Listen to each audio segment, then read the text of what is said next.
tumutumbok sa ugat ng ating Lumalim ka pa. problema. Suriin mo ano ba talaga ang ugat. Parang yung isang magulang sabi niya ron sa anak niyang adik, 'di ba? Ang problema sa iyo, adik ka. Sabi ng adik sa loob niya, hindi ko nga problema yun, solusyon ko yun eh. Ang ganda naman nun. That's so good, diba? Anthony. Oo. So sa ating mga nanunood, nakikinig, ilang gabay lang sa pagsusuri kung saan galing ang ugat. Ano? At tandaan nyo po, ang ugat pwedeng manggaling sa kaloob-looban natin, sa atin mismong physiology at saka body chemistry. So, mga hormones, 'di ba? Kung minsan. Oo. Halimbawa, yung anak niyo ayaw magbasa ng libro, ayaw mag-aral, sabihin niyo demonyo ka, tamad ka. Baka hindi, baka neurologically wired siya na hindi makapag-focus. Kaya ipa-assess niyo ng ADHD. Diagnose before you prognose. Baka nasa katawan, lagi akong malungkot. Talaga sigurong isinumpa ako ng Diyos na maging malungkot. Baka naman walang sumpa ng Diyos sa inyo. At wag mong basta-basta tatanggapin ang sinasabi ng iba na ito ang problema mo. Di ba? Lalo na kung sa loob-loob mo, hindi mo nababasa eh. Di ba? Wag ho tayong makinig lang sa boses ng iba. Makinig rin tayo sa boses natin. Pero mahalaga rin nakikinig sa ibang tao. Of course. Pero problema rin sa atin kung masyadong nakikinig sa boses ng ibang tao. Dahil pangalawang dahilan, maaari kung ba't hindi magbago, takot sa sasabihin ng kapwa. No? So, i-modulate rin natin yung takot natin sa paghuhusga ng kapwa. Kasi yung paniwala ng lipunan, maaring hindi naman malusog at tama para sa inyo. Okay, so sa mga nag-iisip na tama sila dun sa letter D, ready, fire, aim. Ang sagot ay Tom Peters, which is letter C. Okay. Ayan. Mali na naman. Back to row 3 kayo. Okay. Doc Bonnet, apat na tayo. Pangapat na. Yung mga doon muna sa pinanggagalingan kung ba't hindi makaabante. Maaring galing sa maling akala, maling mga paniwala. Maling akala. Oo. Parati nangyayari dito sa studio yan eh. Ang tawag natin sa English dyan ay irrational belief. Okay. Halimbawa, may isa walang basehan. Oo, mali. Ang meron ako isang pasyente, naku, Diyos ko, ang kanyang damdamin parang roller coaster. Up ngayon, maya-maya, down, at lahat ng mga boyfriend niya, hindi tumagal sa kanya. Kasi, if you want to be with her, be ready to ride a roller coaster every day. Ano? Gusto na Ferris wheel para may holding hands naman. Wag naman pa na roller coaster. Ngayon ang tanong ko sa kanya, bakit ayaw mong baguhin yan? Meron palang maling akala. Sabi niya, Doc, sa totoo lang, napuntusan mo ko. Talagang ayaw kong baguhin. Kasi natatakot ako eh. Ang paniwala pala niya, kasi magaling siyang writer. Award-winning writer. So, kailangan niya yung ganung klaseng buhay so yan she can create content, di ba? Kailangan ko ng drama sa buhay ko as a source of inspiration. Marami tayong ganyan. Halimbawa, yung mga battered women, hindi makaalis. Kasi sa tingin nila, maaapi at madedehadong masyado ang kanilang anak pagka humiwalay sila. So, I need to disabuse that belief. Kinakailangan i-ex natin yung mga ganong maling paniwala. So, number 1, desisyon. Number 2, mawalan ka ng gana, magsawa ka. Number 3, pangatlo, magsuri ka saan galing ang mga problema. We have 8 more minutes to go. Yan. So, ilan lang yon sa mga maaaring panggalingan ng mga problema natin. Ano? Bakit hindi tayo makaabante? Pero yung ugat ng problema, pwedeng galing sa'yo, pwede rin galing sa labas. Ano? Ang panggalingan nun, katulad ng nabanggit natin, sinasabi ng lipunan, at saka pwedeng pinanggagalingan rin nun, merong kumukonsinti sa iyo. Sa likod ng bawat bata na rebelde, sa likod ng bawat bata na pasaway, maaring merong lola, lolo, tatay, nanay, na konsentidor, spoiled, konsentidor, enabler. Ganun rin naman sa kumpanya. Sa likod ng bawat inefficient na empleyado, merong boss, merong supervisor na wala lang. May todo mayora, pasa. may mayor, di ba? Oo. Worse kung Sponsor, may sponsor no, di ba? merong ganyan, ano? Oo. Siyempre, andun rin yung problema ng nakasanayan na. The power of habits. Right. Kinakailangan ma-break ang habit. Habit of the heart, habit of the mind, habit ng kilos. Ano? The body. Oo. At saka yung bang paniwala, wala akong kakayahan eh. Kaya hindi naman ako maka-break out sa pagiging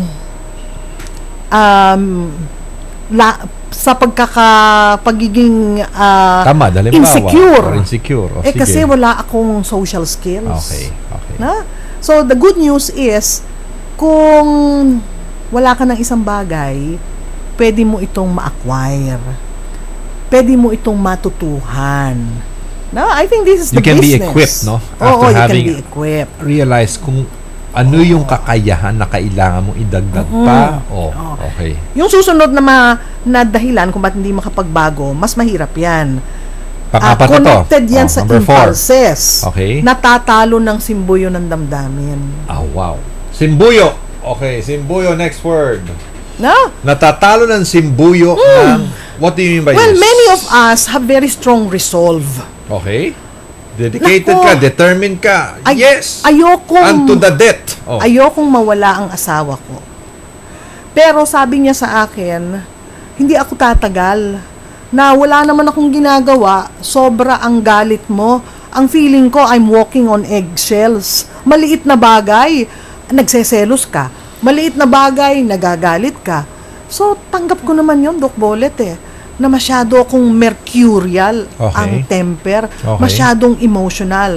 Pero alam mo, Doc, pag na-trigger ako, Yun. dire-diretso na ako. So, yun, kinakailangan para tayo makapagbago, mamaneho natin. Take control. Matutuhan nating hawakan Anger management. ang halimbawa. ating matitinding damdamin. Okay. Oo.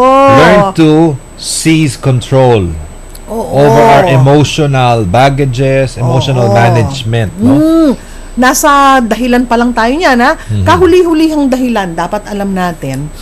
Pwede mo This is the number 5. sa mga dahilan lang ito. Reasons sa why. pagiging mapanuri. Okay. So, nasa number 3 pa lang number tayo. 3 pa lang. We have 5 more That's minutes to all right. go. Mabilis lang yung dalawa. Mabilis Sige, lang sige. dalawa. Yung isang ugat ng problema, ba't hindi maka-move on? Kasi ang kaaway mo, ikaw mismo. You can sabotage Your greatest yourself. enemy is yourself. Yes. Oo. Meron kang paulit-ulit na ginagawa na ikaw rin naman ang talo doon. Halimbawa, bakit ang laging nagiging boyfriend ko maangas at saka abusado? Yun, ang tanong sa akin nung isa kagabi. Anong diba? sagot natin dyan? Bakit laging inaaway ko ang aking boss, kaya tuloy lagi akong napaparesign sa trabaho ko? Ibig sabihin, merong pinanggagalingang malalim.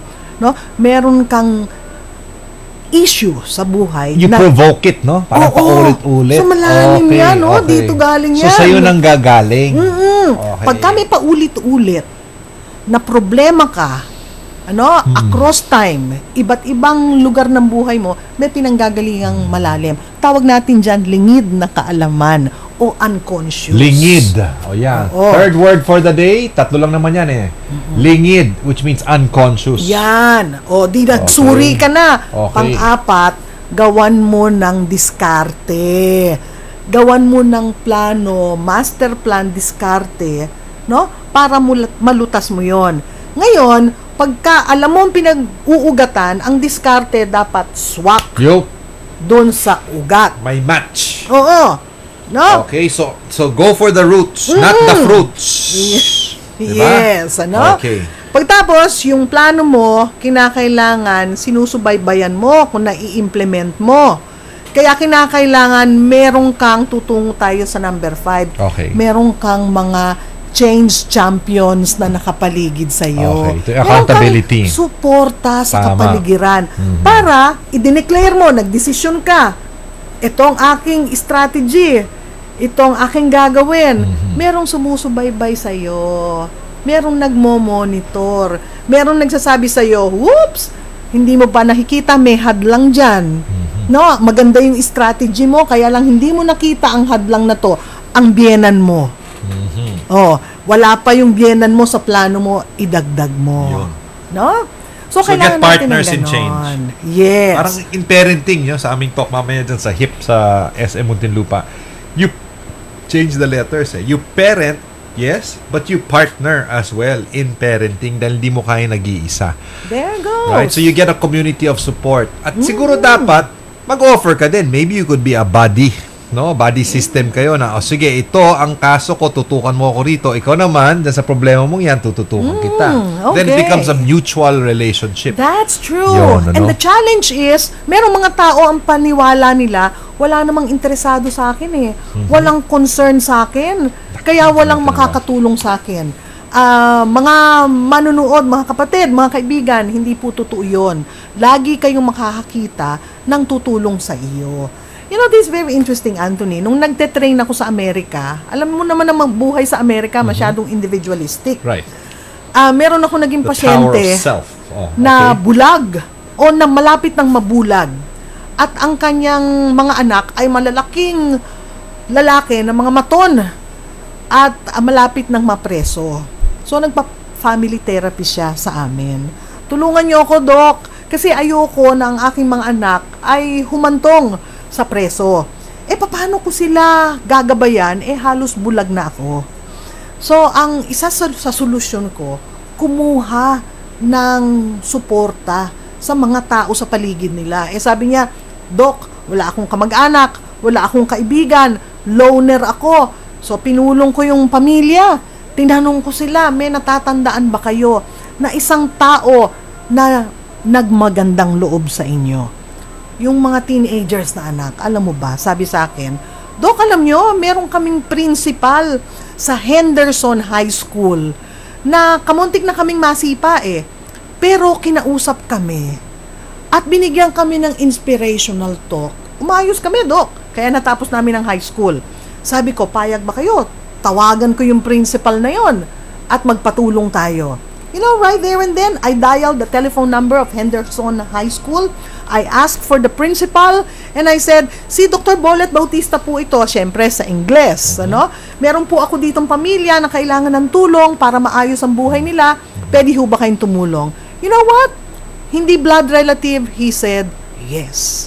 And the rest was just by one call. Just by one call. And thank you for all those who called na hindi natin nabati ngayon kasi wala na tayong oras. But I promise to greet all of you next week, But for now, meron pong commitment si Cherry. Doc Bolet, if I can just read, I'm happy because it's a choice to be. But of course, I can still be happier. So why don't we give you, because of your answer, the Timex clock for your birthday gift, Miss Cherry.